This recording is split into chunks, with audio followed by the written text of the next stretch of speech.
Let's start with the basic input operation. Let's create a variable called name. Then simply call that input function. Let's try and run this.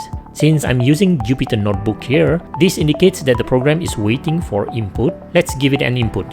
If you use other code editor or IDE such as PyCharm, Visual Studio Code, etc., you might probably see a blank screen in the code execution area. This can be confusing to the user because there is no instruction or message being displayed to the screen. This is where you need to add a prompt in the input function. Here, I'm writing "What's your name?"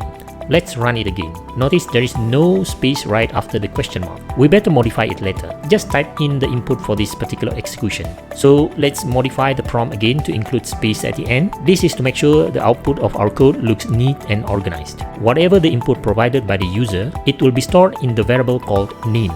So far, we are just prompting for an input from the user. We need to display the value that the user has just typed in. So we print hello plus the name. What we are doing here, we are concatenating or combining the string hello with whatever the user typed, which is stored in our name variable. Let's run this. The program is waiting for my input. I'll type John. Perfect. It says hello John. This is the foundation of user interaction in Python. The program pauses, waits for the user to type something and press enter, then stores the input in our variable. One important thing to remember, the input function always returns a string. Even if the user types numbers, Python treats it as a text. Let me show you why this matters. And this brings us to the next topic.